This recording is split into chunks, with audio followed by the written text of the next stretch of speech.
오늘의 육아 헤드라인입니다. 보건복지부와 국민연금공단에 따르면 국민연금 수급자는 4월부터 물가 상승을 반영해 월 평균 3,547원 오른 수령액을 받게 됩니다.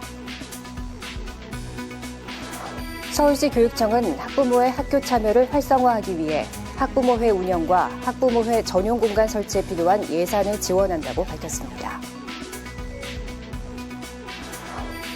올해는 출생이 많았던 2010년 백호띠 출생아들이 초등학교에 입학해 예년보다 입학생이 많을 것으로 나타났습니다. 이상 오늘의 육아 헤드라인이었습니다. 아이가 아파 열이 오른 상태가 지속될 경우 병원 치료 이외에도 꼭 신경 써줘야 할 것이 있습니다. 바로 물을 자주 먹이는 건데요. 열 때문에 호흡이 증가해 체내 수분 손실이 커지기 때문입니다. 이후 열이 내려가면 체력이 급격히 떨어지기 때문에 충분한 영양 섭취도 해주셔야겠습니다. 요즘 독감이 유행입니다. 건강관리 각별히 유의하시기 바랍니다. 오늘 첫 소식부터 만나보시죠.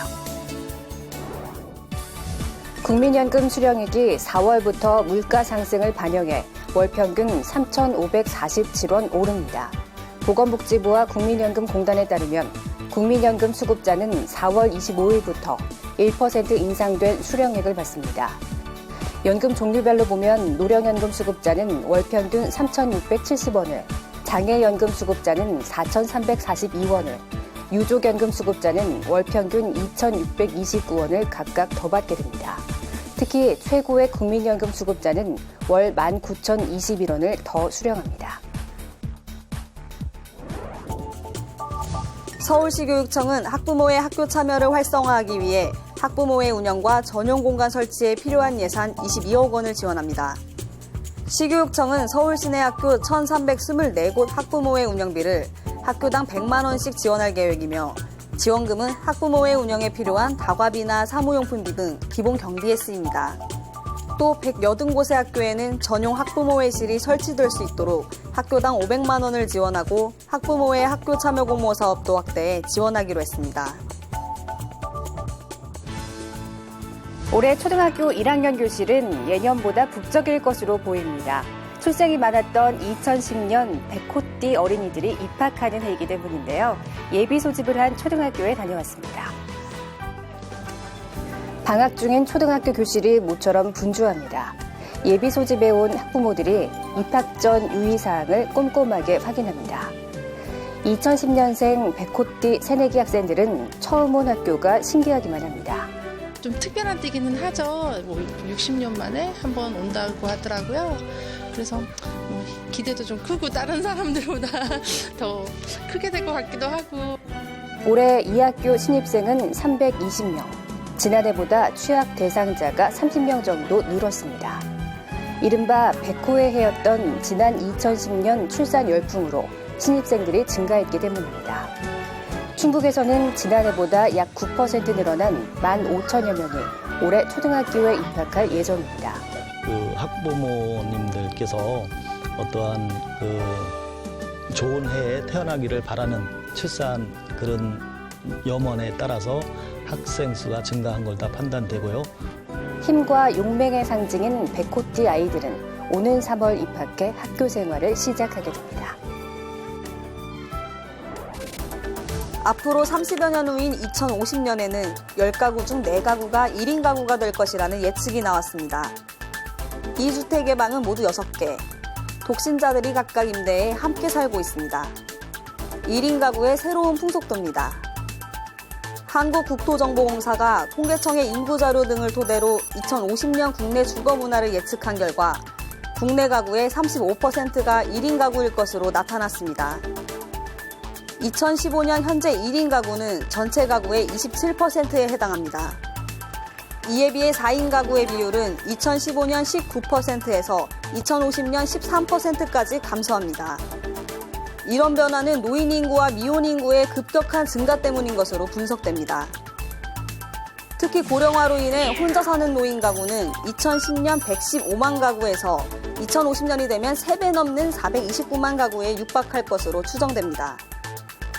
한 가구를 구성하는 평균 인원수는 2000년만 해도 3명 남짓이었지만 2050년에는 2.1명으로 줄어듭니다.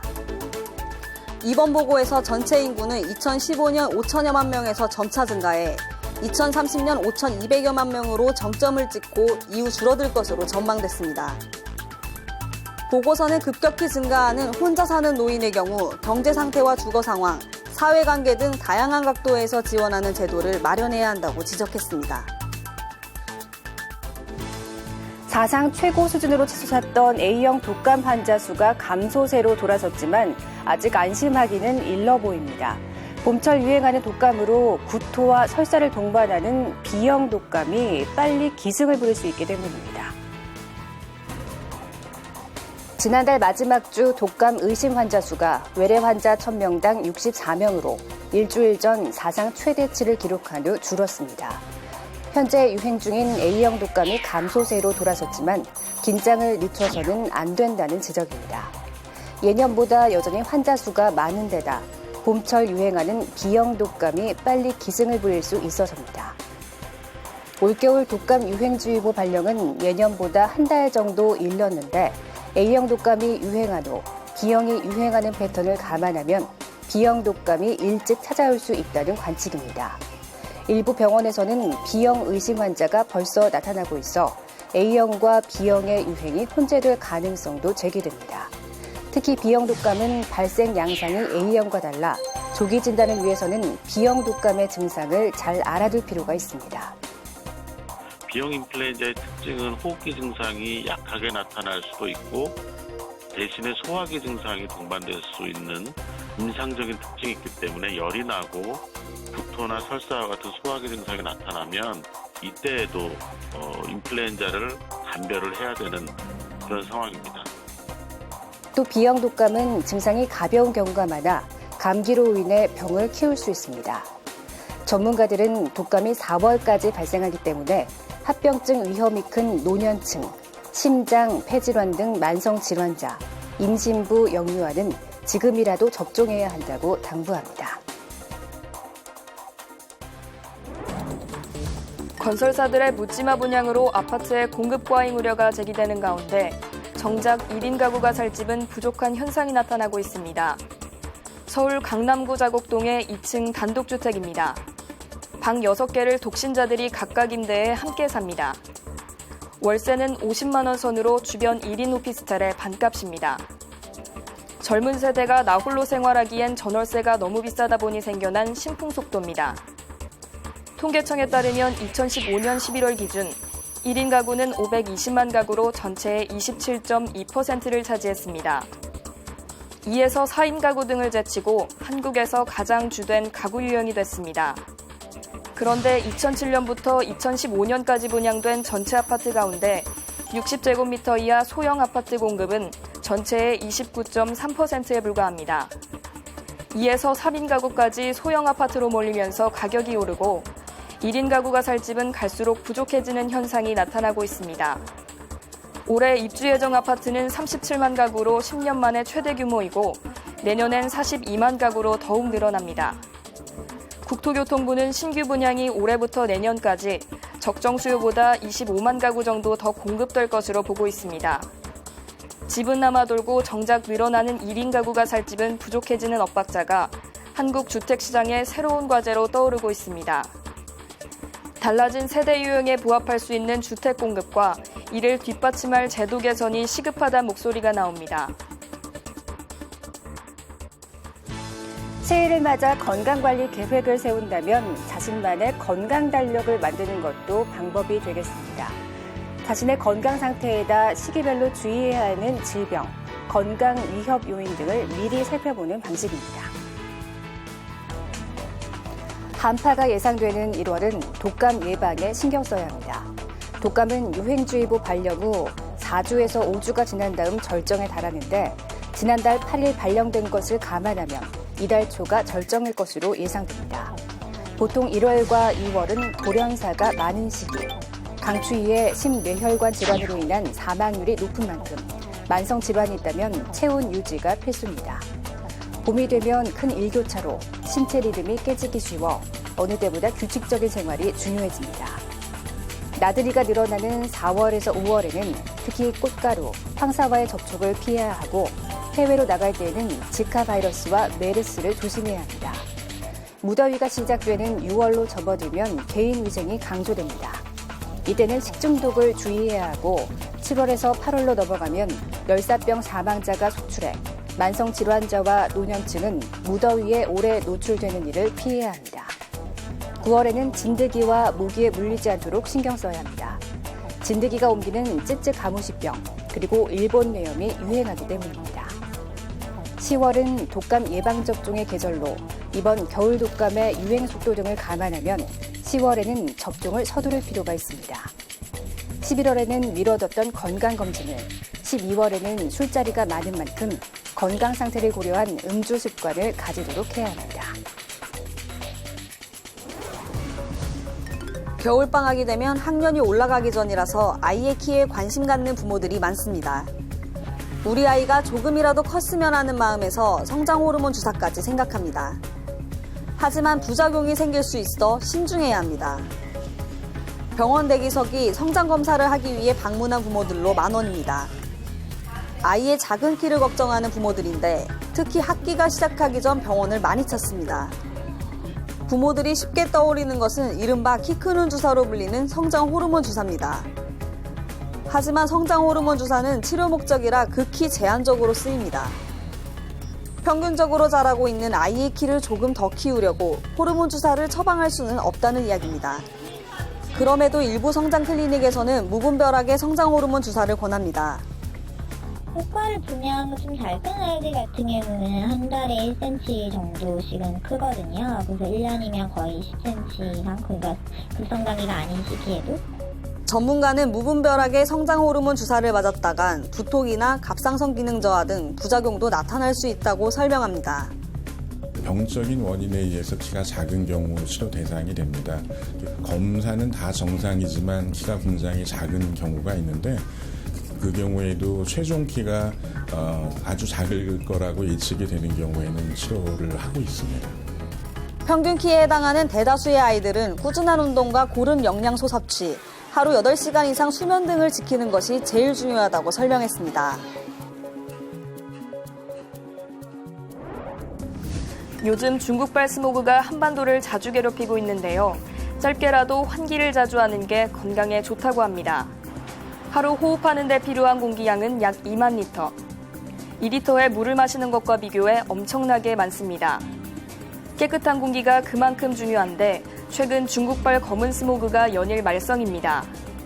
게다가 아침 한개에 먼지가 달라붙어 시야도 종일 답답합니다.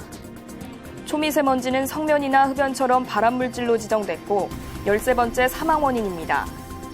자연현상인 봄철 황사보다 각종 중금속 등 인위적 오염원이 많은 겨울철 스모그는 건강을 더 해칩니다. 겨울철 고농도 먼지가 기승을 부릴 때 어떻게 대처하는 게 좋을까? 먼지 농도는 통상 오전에 가장 높고 저녁에 또 오르는 특징이 있어 이 시간대에는 운동을 하지 않는 게 좋습니다. 다만 중국발 스모그는 시간을 가리지 않고 유입돼 이맘때는 환경부 먼지 예보를 꾸준히 참고하는 게 중요합니다. 바깥 공기가 나쁘고 추워서 환기를 꺼리기도 하지만 짧게라도 자주 해야 한다고 전문가는 조언합니다. 실외 미세먼지 농도가 높은 날에도 바깥 온도가 높아 대기의 흐름이 원활해지는 낮 시간대에 5분 정도 실내 환기를 하는 것이 좋겠습니다. 황사 마스크는 식품의약품 안전처 기준을 통과한 제품만이 먼지를 80% 이상 걸러내 구입할 때 주의해야 합니다. 이번 시간은 육아에 필요한 알찬 정보를 쏙쏙 알려주는 코너입니다. 오늘은 이유식, 엄마가 먼저 맛봐도 괜찮을까 편입니다.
안녕하세요. 육아방송 시청자 여러분. 저는 여성가족부 산하 양육비 이행관리원의 원장을 맡고 있는 이선희입니다. 육아방송 시청자 여러분을 만나뵙게 되어서 감사합니다. 제가 몸담고 있는 양육비 이행관리원은 이혼, 미혼의 미성년 자녀를 혼자서 키우고 있는 한부모를 돕기 위해서 그들이 양육비를 제대로 받지 못해서 고통스러워할 때 양육비를 잘 받을 수 있도록 돕기 위해서 2015년에 출범한 공공기관입니다. 세상에 어떤 아이도 부모를 스스로 선택해서 태어날 수는 없는데, 그런데 단지 한부모의 자녀이기 때문에 제대로 보살핌을 받지 못하고 보육, 양육, 교육, 취업, 결혼 이런 분야에서 본의 아니게 차별을 겪는다면 그건 그들 개개인의 문제를 넘어서는 우리 국가 전체의 국가 경쟁력과도 직결이 되는 문제입니다. 한부모 아이든 두부모 아이든 그들은 우리 미래의 주인공인데 그들이 잘 커서 경쟁력 있는 인재로 활약을 할 때 우리나라가 발전할 수 있다는 것은 분명한 사실이니까 국가 사회적으로 이 부분에 대한 공감대를 이루어서 이들이 잘 자랄 수 있도록 해나가는 것이 무엇보다도 중요합니다. 어쩌면 한 아이를 잘 키우는 것이 인류를 구원할 수도 있는 그런 사례가 많이 있지요. 만약 그들이 제때 보살핌을 받지 못했다고 하면 상대적인 경쟁에서 밀리고 결국 그들은 어려운 처지에 놓이고, 그래서 결국은 그들을 위해서 앞으로 국가 사회적으로 지불해야 될 비용이 훨씬 더 커질 수도 있습니다. 그래서 호미로 막을 걸 나중에 가래로 막는다는 그런 예가 있듯이 우리가 한부모의 아이들을 전부 다 케어해주면서 그들이 잘 자라도록 하는 것이 결국은 우리 모두가 잘 사는 길입니다. 우리 양육비 이행관리원은 이혼을 했고 또 미혼 상태에서 아이를 낳은 한부모가 아이를 키우는데 애로를 겪을 때 가장 애로가 많은 게 양육비니까 그거를 안정적으로 받을 수 있도록 돕고 있습니다. 우리 도움이 필요하시면 전화로, 온라인으로 직접 방문하셔도 됩니다.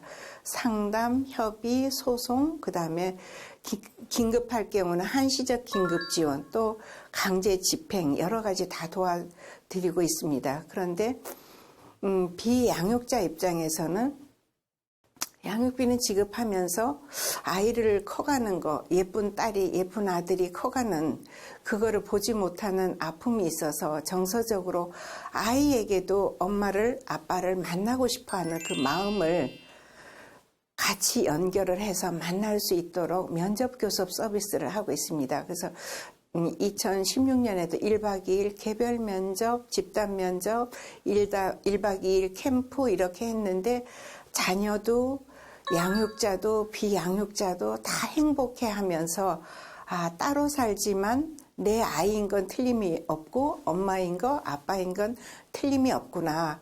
돈을 벌면 잘 하도록 서로 협조해야 되겠다 하는 인식을 좀 넓혀가는 좋은 기회가 있었습니다. 금년에는 더 그거를 확대해서 따로 살지만 우리는 한 가족이고 좋은 엄마, 좋은 아빠, 좋은 아들, 딸들이 될 수 있도록 적극 지원하려고 하고 있습니다. 최근에 이혼이 많이 늘어나고 아이가 생겨도 혼인을 하지 않는 젊은 세대들의 성향을 보건대 기존에 우리가 이혼은 하지 않는 게 최선이다. 아이를 낳았으면 결혼하는 게 정상이다. 결혼하지 않을 거면 애를 왜 낳았어? 그런 생각의 틀은 깨야 되는 시대가 도래하고 있는 거 아닌가 합니다. 그래서 이혼이든 미혼이든 시설에 보내지 않고 미성년 자녀를 붙잡고 살아보려고 노력하는 그 한부모, 그거를 귀하게 여기고 새로운 형태의 가족이라는 생각으로 우리 모두 넓은 가슴으로 받아들이고 어떻게 하면 그 자녀들을 미래의 주인공으로 잘 키워낼 것인가에 집중해 주셨으면 참 좋을 것 같습니다.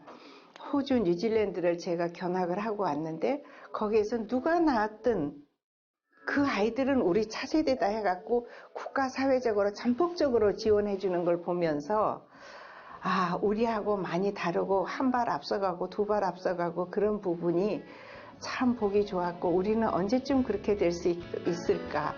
그게 참 많이 부러웠습니다. 여러분이 성원을 많이 해주신다고 하면 양육비 이행관리원이 그 일을 중추적으로 맡아서 열심히 하겠습니다. 감사합니다.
최근 몇 년 새 TV 프로그램을 통해 엄마 대신 육아에 나선 아빠들의 모습이 계속 화제를 모으고 있습니다. 아빠의 적극적인 육아 참여는 아이의 두뇌 발달은 물론 정서에 많은 영향을 미칩니다. 좀 서툴고 부족하더라도 아이를 위해 또 아내를 위해 아빠의 육아 참여는 필수라는 것 잊지 마시기 바랍니다. 육아 포커스 마칩니다. 시청해주신 여러분 고맙습니다.